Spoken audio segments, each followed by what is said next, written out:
Shalom saudara yang dikasihi oleh Tuhan, apa kabar? Keluarga-keluarga yang dikasihi Tuhan, khususnya untuk keluarga jemaat Mazmuria, saya percaya kita semua ada dalam keadaan baik. Bahkan kita semua bisa mengatakan bahwa pemeliharaan dan kasih setia Tuhan sempurna atas kita, amin. Tidak terasa Bapak Ibu Saudara bahwa kita ada di bulan Oktober, di mana 2 bulan lagi kita akan sama-sama memasuki bulan Desember. Kita tahu bahwa bulan Desember adalah bulan di mana kita memperingati hari Natal. Wow, Bapak Ibu Saudara, tidak terasa kita akan mengakhiri tahun 2020 ini. Saudara setuju kalau saya katakan bahwa ini semua karena kasih karunia Tuhan, amin. Mari Bapak Ibu, sebelum lebih jauh kita mendengarkan firman Tuhan, saya akan sharing beberapa hal yang menghidupi saya. Mari kita sama-sama serahkan waktu ini ke dalam tangan Tuhan. Mari kita bersatu hati dalam doa. Bapa yang baik, kami serahkan waktu ini ke dalam tangan-Mu Tuhan. Kami percaya Engkau ada di setiap rumah kami masing-masing. Dimanapun kami berada Tuhan, ketika kami menyaksikan dan kami mendengarkan sharing firman, pada saat ini juga Roh-Mu bekerja Tuhan atas setiap hati kami pribadi lepas pribadi. Mari Tuhan, sampaikan sesuatu yang menjadi isi hati-Mu sendiri. Dan biarlah setiap pribadi diubahkan. Bahkan kami yang membutuhkan pertolongan, membutuhkan jawaban, kami menemukannya karena firman-Mu sumber kekuatan kami. Dan kami pegang janji-Mu Tuhan, bahwa Engkau Allah yang turut bekerja dalam segala sesuatu untuk mendatangkan kebaikan bagi hidup kami. Kami berikan waktu ini untuk Engkau Bapa. Biar Engkau yang memimpin kami Roh Kudus. Di dalam nama Yesus kami berdoa dan mengucap syukur. Haleluya. Amin. Puji Tuhan Bapak Ibu Saudaraku yang terkasih dalam Tuhan. Sekali lagi, saya percaya kita semua ada dalam keadaan yang luar biasa. Ya, coba saya mau bertanya, apa kabar Bapak Ibu yang di rumah? Boleh sama-sama katakan, jika engkau menyadari bahwa engkau adalah umat pemenang, jika engkau menyadari bahwa engkau dikasihi Tuhan, engkau diberkati Tuhan, mari kalau saya katakan, apa kabar saudara, jawab dengan lantang, luar biasa baiknya. Yes, yes, yes. Oke saudara, walaupun saya tidak mendengar langsung, tapi saya percaya Bapak Ibu penuh dengan semangat dan iman menjawab pertanyaan saya. Saya ingin bertanya sekali lagi, apa kabar Bapak Ibu Saudara? Amin, haleluya. Dahsyat luar biasa baiknya karena Allah kita dahsyat. Sekali lagi Bapak Ibu, tidak terasa ya, kita akan berada di penghujung tahun 2020. Saya mau bilang Bapak Ibu Saudara bahwa memang semuanya serba nggak pasti. Ya, kita dalam keadaan kondisi pandemi seperti ini pun kita nggak tahu Bapak Ibu ujungnya seperti apa. Semuanya serba nggak pasti. Tapi yang pasti satu hal Bapak Ibu, yang pegang tangan kita adalah Tuhan yang luar biasa, Allah yang hidup, Allah yang pegang janjinya, Allah yang senantiasa menyertai kita. Amin. Haleluya. Sharing saya hari ini, saya beri judul Anda Ciptaan Baru. Ya, saya mau katakan bahwa kita sebagai orang Kristen ya, sangat familiar sekali Bapak Ibu dengan istilah atau kata anugerah. Benar Bapak Ibu ya, kita sepertinya sudah biasa atau kita sebut familiar untuk kata anugerah. Ya, saking biasanya kita kadang-kadang suka melupakan bahwa betapa besar makna dari kata anugerah itu sendiri Bapak Ibu. Kita sering bahkan lihat di mana-mana kata anugerah ya, tapi kita perlu balik lagi Bapak Ibu untuk mengerti arti dari anugerah itu sendiri, karena artinya itu sungguh luar biasa Bapak Ibu. Dalam Kamus Bahasa Indonesia, kata anugerah itu artinya pemberian yang diberikan oleh pihak atas ya, atau atasan atau seseorang yang levelnya di atas kepada pihak yang bawah. Ya, jadi bisa kepada bawahan atau kepada karyawannya, dari pimpinannya dan sebagainya. Lalu apa arti kata anugerah itu sendiri Bapak Ibu?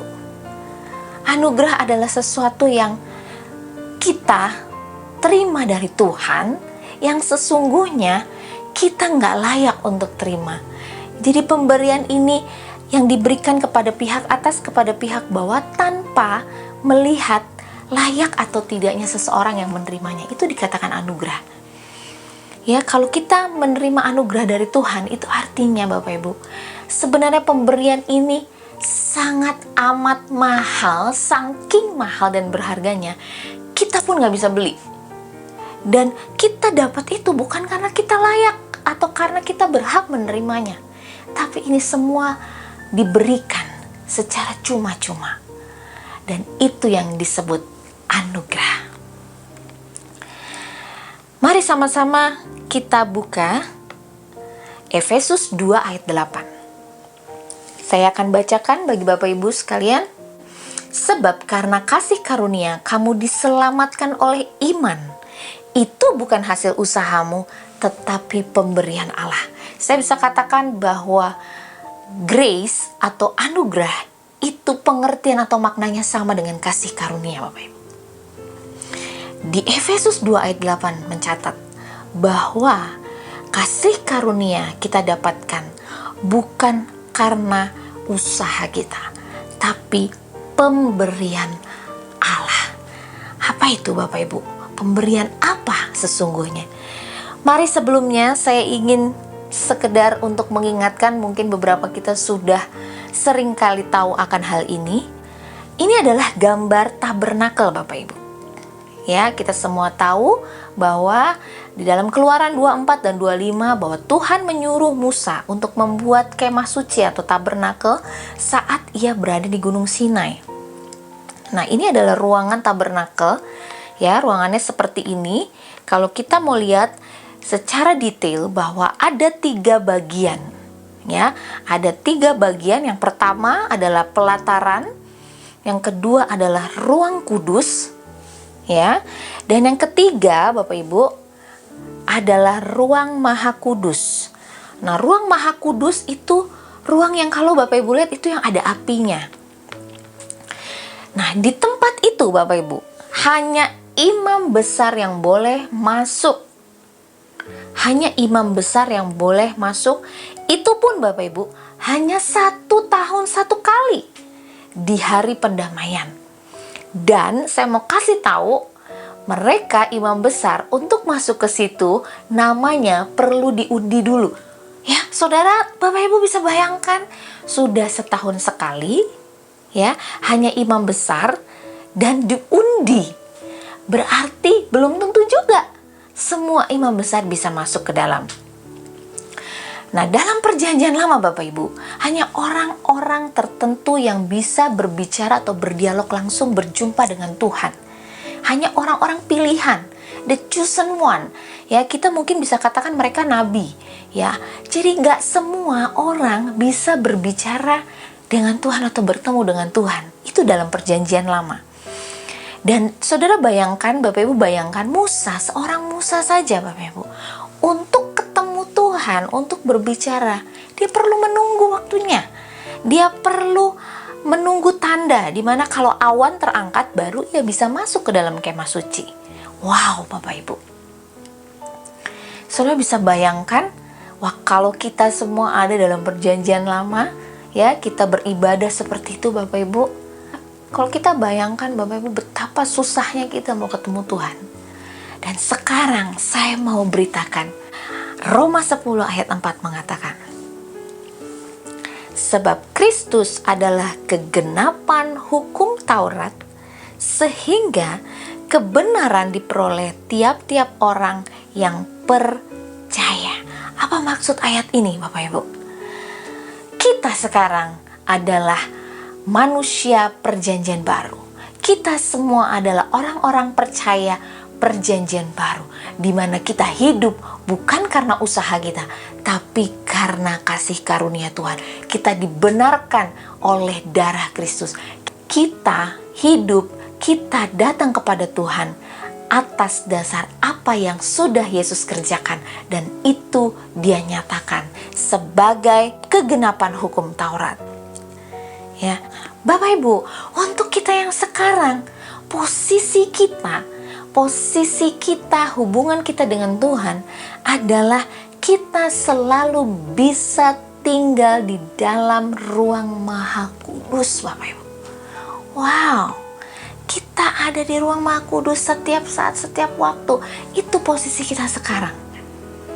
Bukan karena perbuatan baik kita, Bapak Ibu, tapi karena apa yang Yesus lakukan dalam hidup kita. Efesus 2 ayat 15, sebab dengan matinya sebagai manusia, ia telah membatalkan hukum Taurat dan segala perintah dan ketentuannya, untuk menciptakan keduanya menjadi satu manusia baru di dalam dirinya, dan dengan itu mengadakan damai sejahtera. Ada dua tipe orang percaya. Orang percaya yang hidup menurut perjanjian lama atau under the law, under hukum Taurat, di bawah hukum Taurat.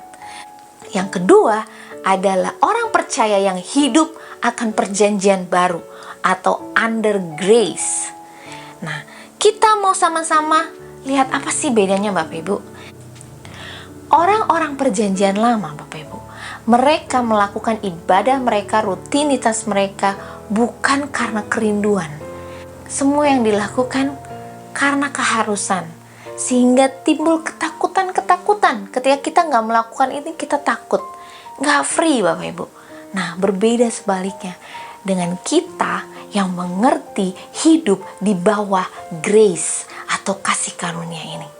Kita tahu bahwa apapun yang kita lakukan bukan membuat Tuhan mengasihi kita, Bapak Ibu, tapi karena Dia itu kasih.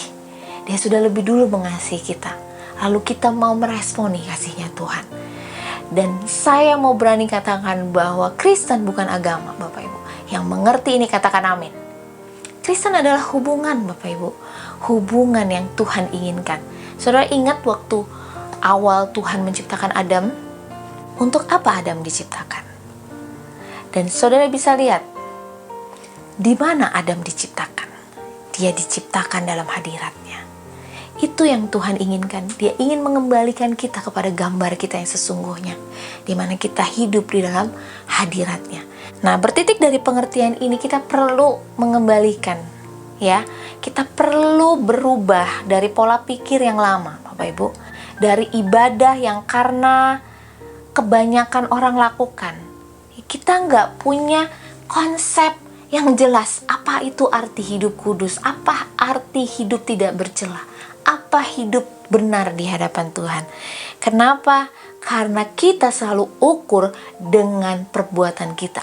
Kalau kita udah kasih perpuluhan, kita udah ibadah gereja tiap minggu, kita aktif ibadah, oh berarti hidup aku benar. Kalau kita mungkin gak korupsi, kalau kita mungkin takut akan Tuhan, setiap hari kita tunjukkan ibadah kita, oh itu artinya tidak bercela. Saya gak bilang itu salah, Bapak Ibu. Tapi kita perlu kembali kepada motivasi apa kita melakukan itu, dan dasar kita melakukan ibadah kita. Untuk tahu ini, kita perlu kembali kepada karya penebusan kekal. Kenapa? Karena kalau kita selalu ukur semua dengan perbuatan kita, ya, kita sering ukur-ukur kehidupan rohani seseorang dengan ukuran manusia, dengan standar manusia. 2 Korintus 5 ayat 17-21 dikatakan bahwa jadi siapa yang ada di dalam Kristus, ia adalah ciptaan baru. Yang lama sudah berlalu, sesungguhnya yang baru sudah datang. Dan semuanya ini dari Allah yang dengan perantaraan Kristus telah mendamaikan kita dengan dirinya, dan yang telah mempercayakan pelayanan pendamaian itu kepada kami. Selanjutnya, sebab Allah mendamaikan dunia dengan dirinya oleh Kristus dengan tidak memperhitungkan pelanggaran mereka. Ia telah mempercayakan berita pendamaian itu kepada kami. Jadi kami ini adalah utusan-utusan Kristus. Seakan-akan Allah menasehati kamu dengan perantaraan kami. Dalam nama Kristus kami meminta kepadamu, berilah dirimu didamaikan dengan Allah. Ayat yang ke-21, Dia yang tidak mengenal dosa telah dibuatnya menjadi dosa karena kita, dengar baik, supaya dalam Dia kita dibenarkan oleh Allah. Haleluya. Ini dikatakan yang ada di dalam Kristus, dia adalah ciptaan baru. Nah, apa yang dimaksud? Kembali kepada tema sharing saya, kita adalah ciptaan baru. Apa yang dimaksud dengan kita adalah ciptaan baru? Kita ciptaan baru, ini bicara tentang roh kita, Bapak Ibu.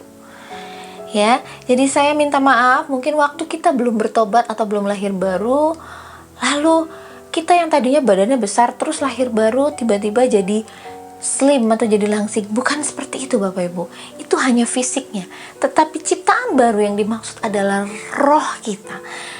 Di dalam Kristus, roh kita yang sudah lahir baru, roh kita menjadi benar, roh kita menjadi kudus. Sekali lagi Bapak Ibu, bukan karena usaha kita. Ini bicara tentang hal-hal yang roh, Bapak Ibu. Hal-hal yang supernatural. Di dalam Kristus, roh kita benar dan kudus. Waktu kita datang sama Tuhan, Bapak Ibu, yang dia lihat bukan manusianya kita. Yang Tuhan, yang Bapa lihat adalah roh kita yang sempurna, kudus dan tidak bercacat. Nah, kalau kita mengerti hal ini, Bapak Ibu, kita tahu siapa kita di hadapannya, kita nggak akan lagi punya perasaan nggak layak. Kita nggak akan lagi merasa bahwa aku layak nggak ya untuk berdiri di mimbar ini untuk melayani Tuhan. Dengar baik, kalau engkau saat ini merasa mungkin ada di antaramu, engkau jauh dari Tuhan karena engkau sudah jauh jatuh dalam dosa. Saya mau katakan kabar baik ini, saudaraku. Bapa mengasihimu. Dia melihat engkau sempurna. Dia mau engkau kembali kepada dia. Dia terima engkau apa adanya. Ingat, dia mati ganti kita ketika kita masih dalam dosa, Bapak Ibu. Apalagi sekarang ketika Yesus sudah dalam hidup kita. Saya mau kita kembali mengingat tentang kisah anak yang terhilang. Kita sama-sama tahu bahwa apa yang membuat si anak yang terhilang ini kembali ke rumah. Kita semua berpikir, oh mungkin dia bertobat, dia menyesali perbuatannya. Hanya satu, Bapak Ibu, dia lapar. Dia ingat bahwa bahkan pelayan-pelayan di rumah bapaknya mendapatkan makanan yang terbaik, pelayanan yang terbaik, hanya karena dia lapar. Dia mau kembali kepada bapaknya. Tapi apa yang bapaknya perbuat? Dia tetap sambut anaknya. Saya mau bilang, mungkin kita datang sama Tuhan, kita kembali, mungkin saat ini kita melayani Tuhan, kita ada saat ini di posisi kita dalam motivasi yang salah. Apakah Tuhan tidak tahu? Manusia tidak tahu, tapi Tuhan tahu hati kita. Tapi lihat hati Tuhan, dia tetap menerimamu, dia tetap mengasihimu. Kenapa, Bapak Ibu? Karena meskipun kita jatuh dalam dosa, tapi ketika kita sudah dimeteraikan oleh roh, sudah lahir baru, saat itu roh kita menjadi sempurna. Kita yang ada di dalam Kristus, kita dibenarkan oleh kasih karunia Tuhan. Dan dalam 1 Korintus 2 ayat 14, manusia duniawi tidak dapat menerima hal-hal yang dari roh. Hal ini gak bisa diterima dengan akal sehat kita, Bapak Ibu. Kadangkali kita manusia justru lebih jago untuk menjudge satu dengan yang lain. Kita lebih jago untuk membuat aturan bahwa oke, kamu sudah gagal, kamu jatuh dalam dosa, stop melayani. Oke, kamu seperti ini, kamu seperti itu. Kita gampang judge orang lain, Bapak Ibu.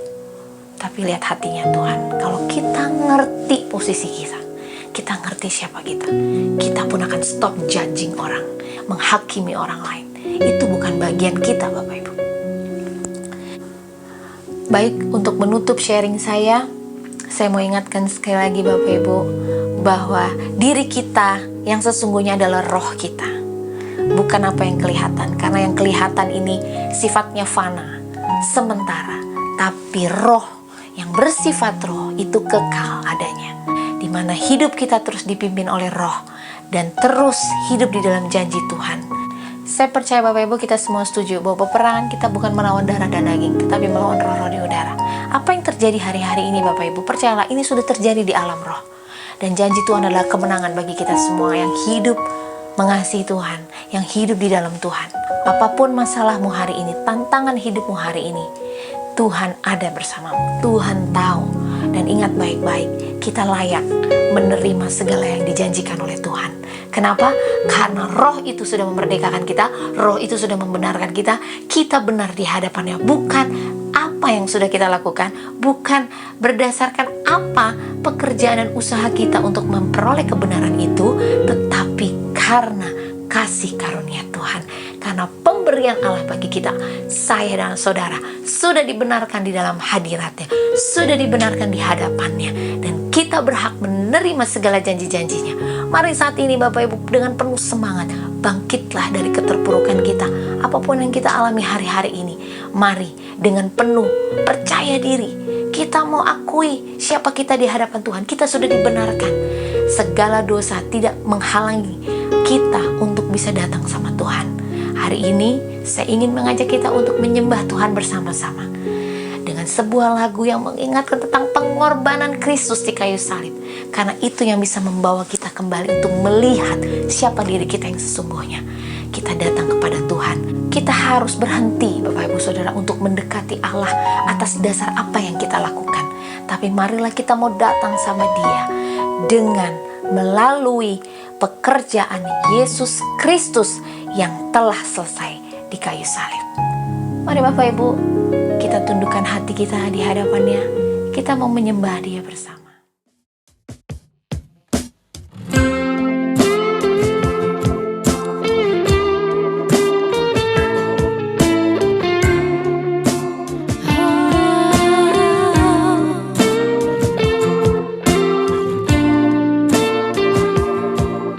Biar kami merasakan keindahan hadirat-Mu Tuhan.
terlalu dalam untuk dimengerti.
Shalom saudara, puji Tuhan.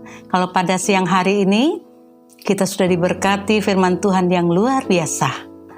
Hambanya boleh berhenti menyampaikan firman, tapi kita percaya Roh Kudus akan terus bekerja dalam hati kita sehingga firman Tuhan sungguh-sungguh akan mengubah pribadi kita, karakter kita untuk menjadi yang lebih indah di hadapannya. Baiklah, kita akan berdoa untuk firman Tuhan. Mari kita satukan hati.